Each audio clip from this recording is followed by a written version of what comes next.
Muito antes da chegada dos europeus às Américas, os índios carijós de Santa Catarina, os tihuanacos na Bolívia e os incas no Peru já haviam escutado profecias e ensinamentos de homens brancos, de barba e que vieram pelo mar.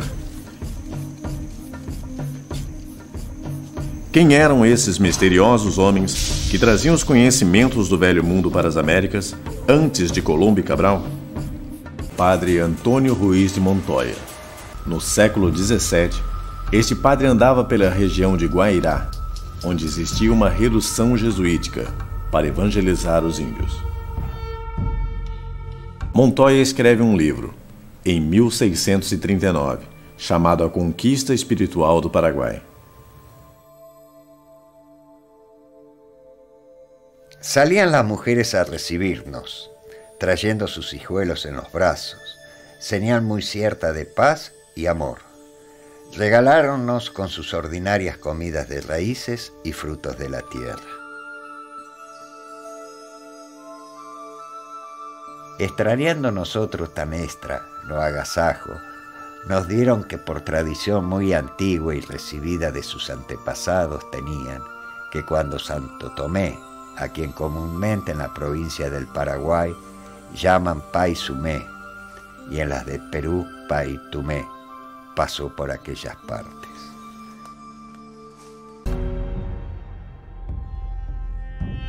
Fama constante es en todo el Brasil, entre los moradores portugueses y entre los naturales que habitan toda la tierra firme, que el santo apóstol empezó a caminar por tierra desde la isla de Santo, cita al sur, en que hoy se ven los rastros que manifiestan este principio de camino. Es el rastro en las huellas que el santo apóstol dejó impresa en una gran peña que está al fin de la playa. Pai Tumé.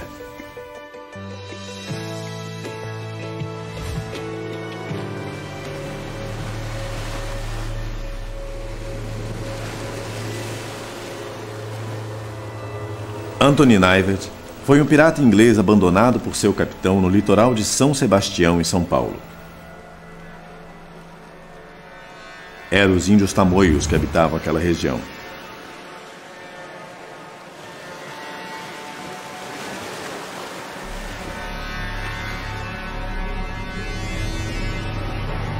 Os tamoios pertenciam à família dos tupinambás, que ocupavam quase toda a costa brasileira, da Amazônia até Cananéia.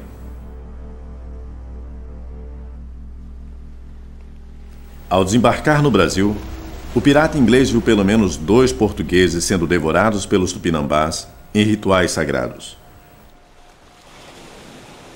Essas cerimônias religiosas eram feitas com os portugueses, já que eles escravizavam e matavam a população indígena.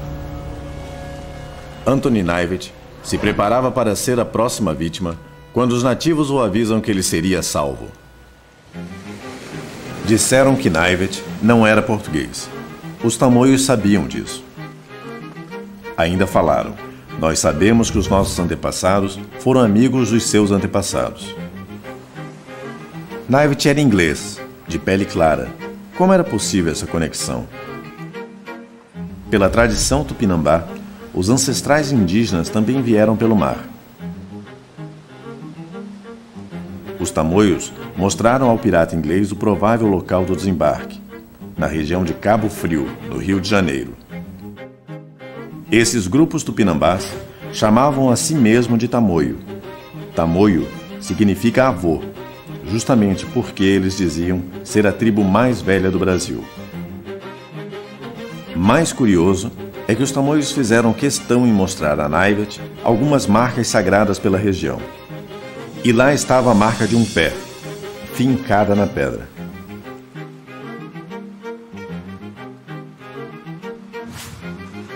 Os chamados fincapés estão em muitos lugares na América.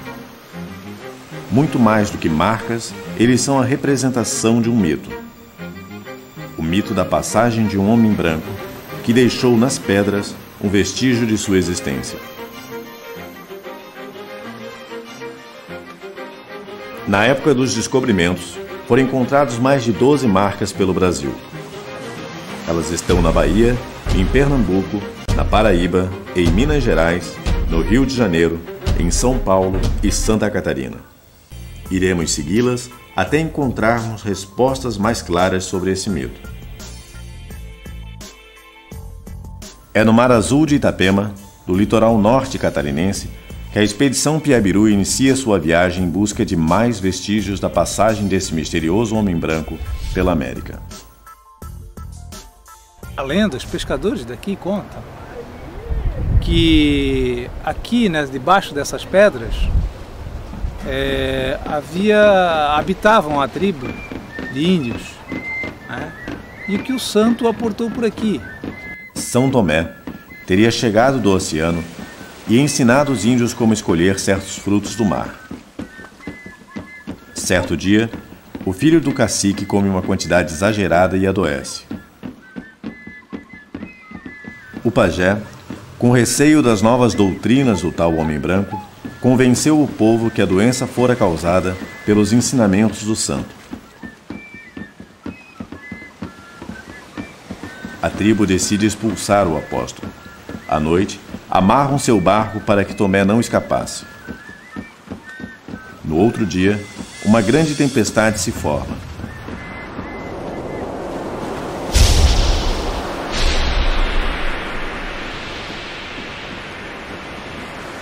Tomé, então, milagrosamente, foge andando sobre as águas, e seu barco se petrifica meio ao costão.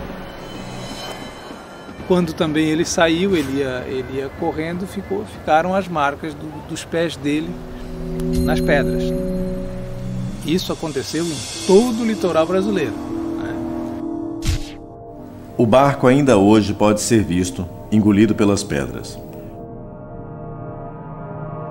Como também a marca de seu pé, deixada bem aqui, conservada até hoje. E aqui até nos anos 60 era comum haver romarias, né, para fazer culto nessa marca. Ao ser expulso, Tomé sempre é salvo por um milagre, uma intervenção divina. São Tomé foi o apóstolo que duvidou de Cristo. Ele é conhecido pela Igreja como o incrédulo. Por duvidar das chagas de Jesus, Tomé foi enviado aos lugares mais distantes da terra. E existem mitos de sua passagem em praticamente todas as regiões que a Igreja Católica esteve, como por exemplo na Índia e na China. O rei de Portugal ordenou a Vasco da Gama encontrar o sepulcro do apóstolo. Até mesmo Marco Polo foi em busca das pegadas de São Tomé na China e também na Índia. Próximo ao lugar de seu sepulcro, em Meliapur, na Índia, existia uma marca, a mesma marca de um pé gravada na pedra. Junto com as expedições colonizadoras, estavam também as ordens religiosas. Uma delas foi a ordem jesuítica, que em 1549 enviou o padre Manuel da Nóbrega para cumprir sua tarefa de evangelização nas Américas. Os nativos acolhem bem os europeus e Nóbrega fica surpreso. Mais surpreso ainda em ver que esses mesmos nativos procuravam uma casa de culto e de catequese, como se aquilo fosse um hábito antigo. Os índios levam Nóbrega até um local sagrado. Ali, marcas de pegadas nas pedras. Eles apontavam as marcas e diziam: Sumé, país Sumé. O padre escreve logo uma carta ao seu superior em Coimbra, falando da grande notícia: São Tomé esteve no Brasil. Dizem eles que São Tomé, a quem chamam de Zamé, passou por aqui, e isto lhes ficou por dito de seus antepassados, e que suas pegadas estão assinaladas juntos de um rio, as quais eu fui ver por mais certeza da verdade, e vi com os meus próprios olhos 4 pisadas muito assinaladas com os seus dedos. 30 anos antes da chegada do padre Manuel da Nóbrega, a notícia da passagem de São Tomé no Brasil já havia se espalhado na Europa. Coincidem com um caminho muito antigo, o Piabiru. Era uma rota transcontinental, a mais importante da América do Sul, com aproximadamente 3.000 quilômetros de extensão, e que ligava o Oceano Atlântico ao Pacífico. Um mapeamento feito no século passado aponta que no caminho principal, na costa do Atlântico, havia 2 acessos. Um que partia do litoral de São Paulo e outro de Santa Catarina. Os 2 caminhos se encontravam no Paraná e seguiam em direção ao oeste, atravessando o Paraguai, a Bolívia e o Peru. Uma das obras mais fantásticas dos primeiros americanos, o Piabiru também é conhecido como o Caminho de São Tomé. Este caminho cortava a América do Sul, unindo o litoral do Brasil ao litoral do Peru, passando pelo Paraguai e Bolívia. Era uma importante via ligando as tribos antigas. Se São Tomé andou pelo Piabiru, seria este um caminho santo? Na Espanha, o caminho de Compostela, do apóstolo Tiago, já atrai peregrinos. O Piabiru reúne muitos elementos. Caminho sagrado também para os índios, caminho sagrado para os jesuítas, caminho trilhado por São Tomé. Os jesuítas perceberam que aquele incrível caminho levaria para dentro do continente. Esta era uma das missões que os padres tinham quando chegaram na América.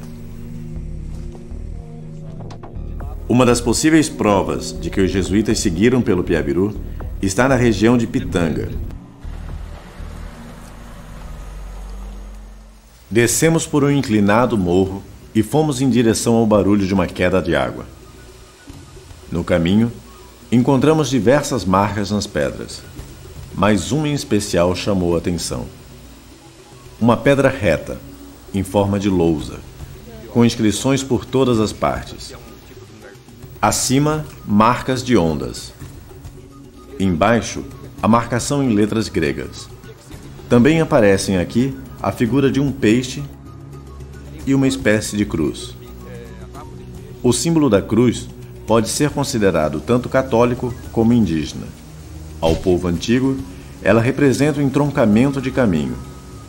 Mais acima, o peixe, símbolo do cristianismo. As letras podem significar o ensinamento do grego e do latim pelas missões jesuíticas, que passaram pelo Piabiru. O alfa, o beta, o iota e o delta. Por fim, descansamos sobre uma larga cachoeira, com 3 ou 4 metros de águas limpas, às margens de um local sagrado. Os guaranis podem ter se originado há 10.000 anos na região da Amazônia. Ao longo do tempo, eles migraram circularmente pela América e certamente utilizaram o Piabiru. O caminho de São Tomé atravessa quase todo o Paraguai. Talvez em Jaguarão, a expedição encontre mais que uma lenda antiga. A lenda conta que São Tomé ia até aquele morro para orar e proibiu todos os guaranis de subir até lá. Certo dia, Tomé percebeu que alguns desobedeceram e o espionavam. Quando Tomé viu que os índios tinham seguido ele e chegado até aqui em cima para espioná-lo, ele ficou muito bravo. Ele pegou as coisas, juntou tudo e foi morar do outro lado, atrás daquele morro maior. E hoje, esse morro se chama Cerro de São Tomás. A história se repete. O mesmo mito. As marcas nas pedras. Primeiro, um fino rastro em cima do morro é atribuído ao cajado de Tomé.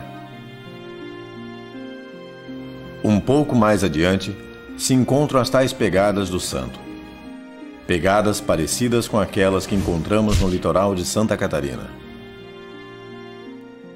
O mito de São Tomé se espalhou pela América, não ficando apenas em terras brasileiras.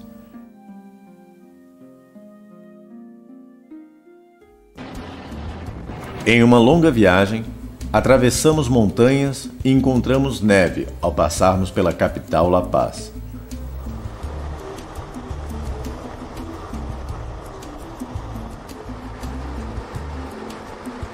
Para chegar até nosso destino, é necessário atravessar o lago Titicaca.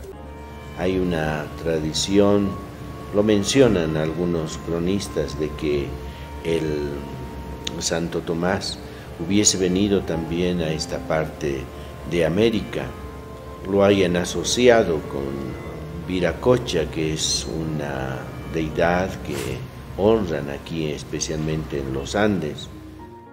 Viracocha, o deus tijuanaco, a graça divina, o Criador. Nessas terras, o mito de Sumé, ou Tumé, se confunde com o mito de Viracocha. Ao fim da trilha, a 4.000 metros acima do nível do mar, encontramos construções chiripas, datadas de 1.700 anos antes de Cristo. Sí, Viracocha, por ejemplo, él era un personaje no tan alto, sino normal, así que con barbas, que salió, pero ellos pensaron que eso era su dios. Como era blanco, decían que él podía ser el hijo del sol, porque antes siempre adoraban al sol dios, a la madre luna, por eso ellos se confundieron, ¿no? Parece que Viracocha e São Tomé possuem as mesmas descrições. Tenían en mente, en el recuerdo, de que los del lugar, que era una persona blanca, con barba, y cuando aparecieron los españoles por estas tierras, pues pensaron que tenían una relación con aquello que se les contaba y narraba en los tiempos antiguos. Y luego llegaron los conquistadores, los españoles, y también que tenía cabello blanco, la cara blanca, entonces ellos se confundieron como Dios también. Entonces los españoles se aprovecharon y ellos esclavizaron a la cultura aymara, a la cultura tihuanacota, ¿no? Alguns nativos desta parte da América recepcionaram bem os espanhóis, por volta de 1530. De maneira parecida, os índios brasileiros que esperavam o retorno de Sumé receberam com festa os portugueses vindos do Atlântico. Para entendermos mais sobre Viracocha, temos que ir até a civilização que criou esse deus. A expedição parte para as ruínas de Tijuanaco. Nestas terras, em tempos remotos, existia uma das mais misteriosas metrópoles do nosso continente. Alguns consideram aqui o berço do homem americano. Logo na entrada, subimos o que antes eram degraus de uma imponente pirâmide. Os tijuanacos eram especialistas em cortar pedras, bem como especialistas em astronomia. E é na Porta do Sol que nos deparamos com uma das figuras mais fascinantes da história americana, Viracocha. Segundo o mito, num passado longínquo, os ancestrais tijuanacos haviam conhecido homens brancos e barbudos. Seus descendentes esperavam o retorno desses homens. O deus Viracocha foi assimilado pela cultura inca muito tempo depois. Os incas construíram um grande templo em terras peruanas, e é para lá que a expedição Piabiru deve partir. Nos despedimos do lago Titicaca. De Puno, avançamos a noroeste, atravessamos as montanhas nevadas e chegamos até o histórico vilarejo de Tinta.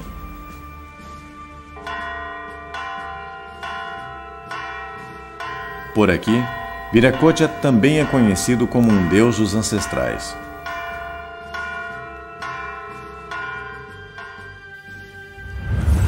Los del imperio de los incas no somos de alto, pero el único vivía en Viracocha, el señor este. Viracocha dice a los jefes de raza alta, de raza blanca, con cierto dominio.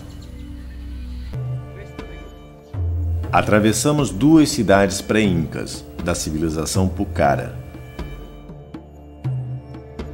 As ruínas nos mostram casas com cozinhas,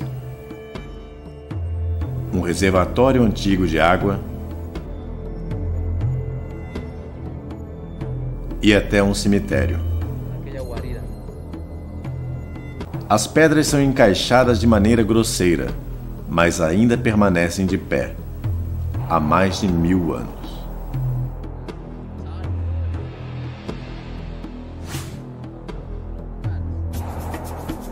Subimos mais. Passamos pelo segundo bairro e chegamos até um caminho de pedras. Chegamos até o caminho real, o caminho imperial dos Incas, o Capacnã. Para lá, Titicaca. Para frente, Cusco. Pelo Capacnã, descemos até o nosso templo, um caminho em que reis e seus seguidores utilizaram durante o curto e poderoso Estado Inca. As pedras colocadas lado a lado. Era um caminho largo para que alpacas e lhamas carregadas passassem. No meio deste caminho, nos deparamos com um grande e grosso muro de pedras. Aqui era o final da segunda cidade. E deste muro, já podemos olhar, ao longe, o templo que procuramos.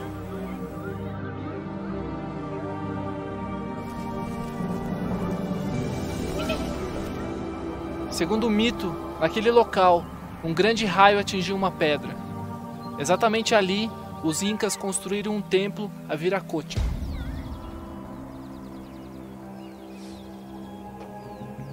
Dicen que Viracocha era un dios, un ídolo de una cultura del Tiahuanaco. Cusco é uma cidade cheia de histórias. Em todos os cantos, existem as provas de que aqui viveu uma das maiores civilizações americanas. E foi em Cusco também que descobrimos outro nome dado ao homem branco que procuramos. Outro nome, outro mito. Está o mito de Tunupa. Segundo o mito, foi Tunupa que ensinou aos homens a cortar as pedras com tamanha perfeição. Ollantaytambo cresceu logo abaixo dessas construções centenárias. Bem, se este homem trouxe a sabedoria de manipular as rochas, este conhecimento caiu muito bem aos construtores de Machu Picchu.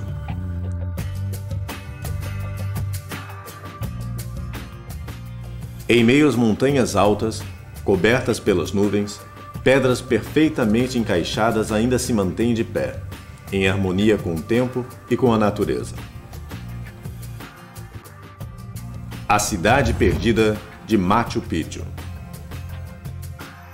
O Império Inca abrangeu 6 países da América do Sul e se estendeu do ano 1100 até a chegada dos espanhóis em 1532. Todo esse império possuía uma rede de caminhos chamada Capacnã. O caminho de São Tomé, ou Piabiru, unido ao Capacnã, cortava a América do Sul do Atlântico ao Pacífico. O destino da expedição agora é o outro lado da América. O mito do Sumé indígena foi realmente criado a partir da vinda de estranhos homens para cá, antes de 1500? Esses brancos barbados realmente estiveram aqui? Nunca saberemos ao certo. Não existem provas, apenas o mito. São Tomé no Brasil, Viracocha na Bolívia, Tunupa e Nailã no Peru. Nomes diferentes para apenas um mito.